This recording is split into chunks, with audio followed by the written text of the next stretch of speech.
Why are our boomer elders the way they are?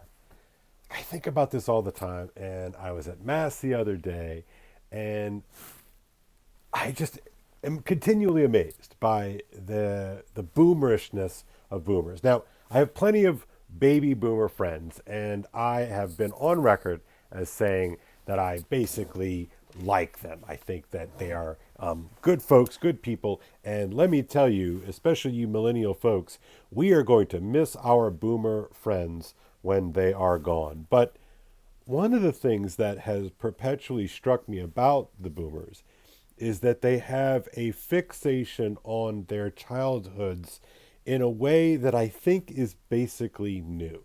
And so I was thinking at Mass the other day, for reasons that I won't get into, that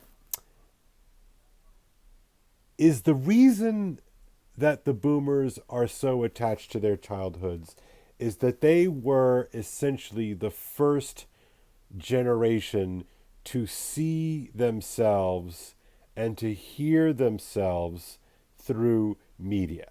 Now, we can all talk about social media and the effects of social media and the destructive quality of social media. And I'm right there for you. I'm in agreement basically with that idea. But let's talk about old-fashioned media first. And I'll tell you where this insight started for me, or at least if it is an insight, it's more of an intuition. So I'm going to try to work it out right now.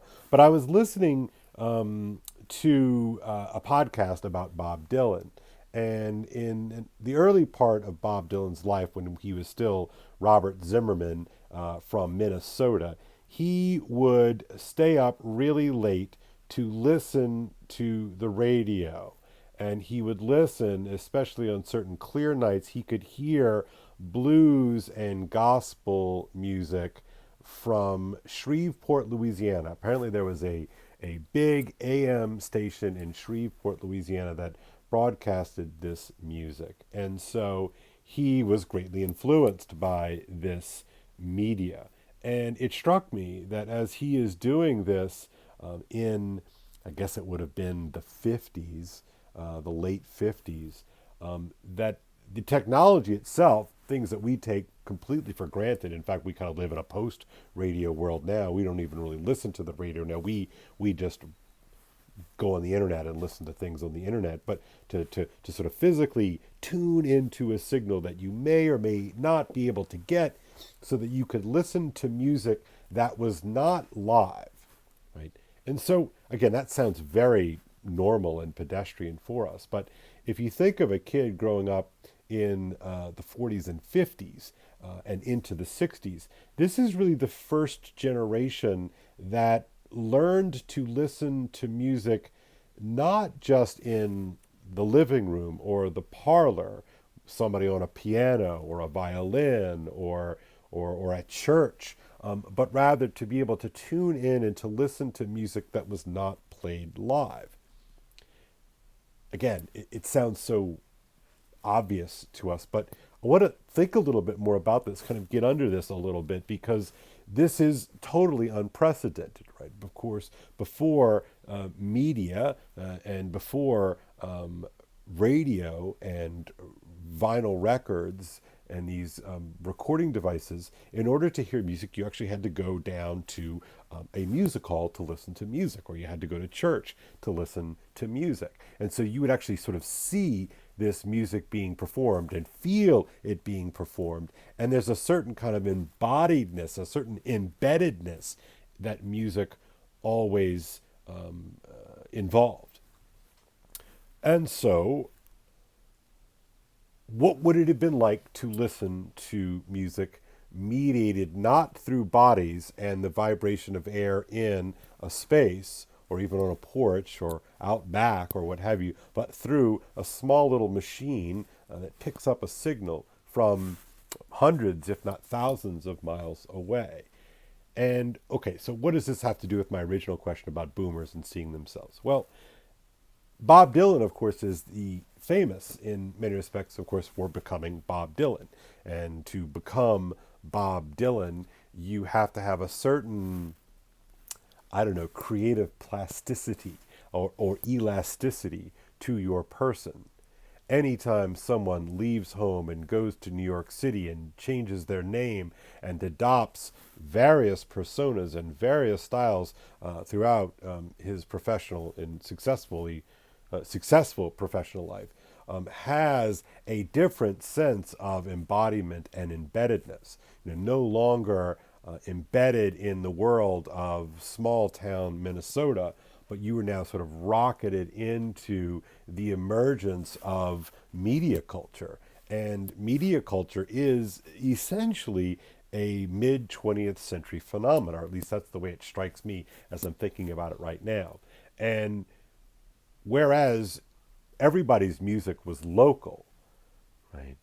Um, if you wanted to hear blues, you had to go into very specific places to hear blues. If you wanted to hear country, you had to go into very specific places to hear country. If you wanted to hear big band, you had to go to very specific places to hear big band. If you wanted to hear gospel music or hymns, again, same kind of thing. But with the advent of media, you could be anywhere to listen to anything. And so rather than being from somewhere or being somewhere, you were an anywhere. And I've heard that line, sort of the anywhere people and the somewhere people as a kind of cultural or class divide. And I think there's something useful in this. But Bob Dylan was really kind of the first avatar. You follow what I'm saying? He's the first sort of avatar of anywhere culture.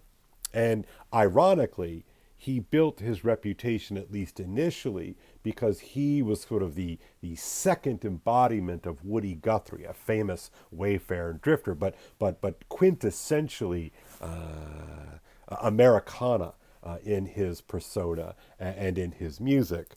All right, and so, but Bob Dylan rides this rocket into fame through the folk music movement, of course, through Pete Seeger and ultimately the Newport Folk Festival. And this was really the way in which he sort of cut his teeth. He became this new face, this new embodiment of folk music sort of 2.0.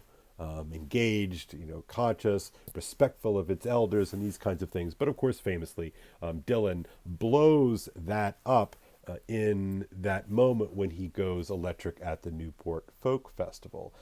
And it really was a big deal. It sounds kind of funny to us, but it really was a big deal because this is the moment when Bob Dylan essentially says, you don't own me, I am me, and I own me. And I'm going to be whichever me I want to be whenever I want to be. One could argue again that this is sort of a quintessential moment in the early 60s, just as the boomers are kind of coming into their own. I think Dylan is technically a war baby. I think he's the same age as my own father in 1941. Interesting, too, that so many of the boomer icons are actually kind of war babies, but that's for a different time.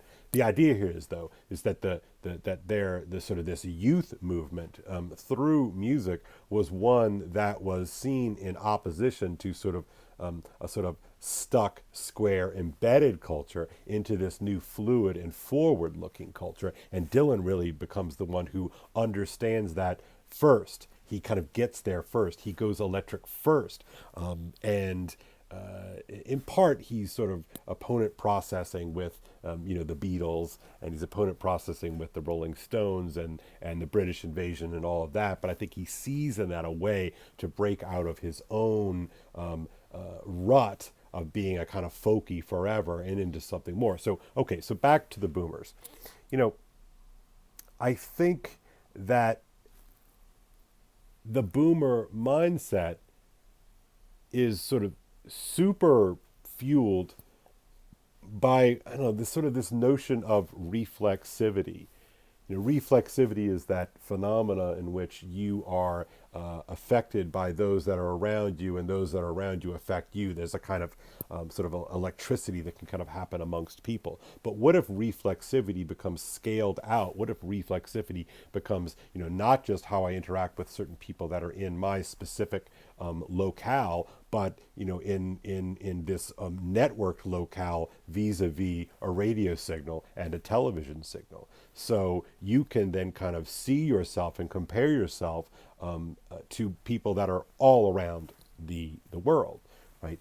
And so the boomers very quickly took over. People realized, the people that were in radio and television recognized that the young people could be a market that was heretofore not really a thing. And so the savvy marketers took the energy that the young people, the boomers, were giving and kind of gave it back to them. And so there's this interesting reflexivity, that the kind of feedback loop in which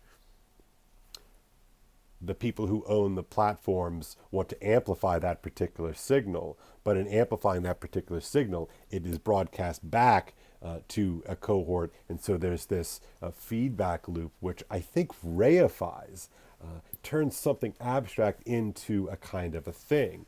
And so as we see our boomer friends make their way into, again, the great beyond, I wonder if this sort of reflexivity or feedback loop is a kind of unconscious narcissism that we Gen Xers and certainly the millennials and maybe even the Gen Zs recognize as like, man, will you please stop talking about your childhood? It's getting a little much. So anyway, this is 10 good minutes. I really hope that you enjoy these kinds of short clips. Caveat, I do not hate my boomer friends. I love you guys, but I think this is an important dynamic. I believe that the boomers are unprecedented historically, and my suspicion is that this has to do with the kind of reflexivity of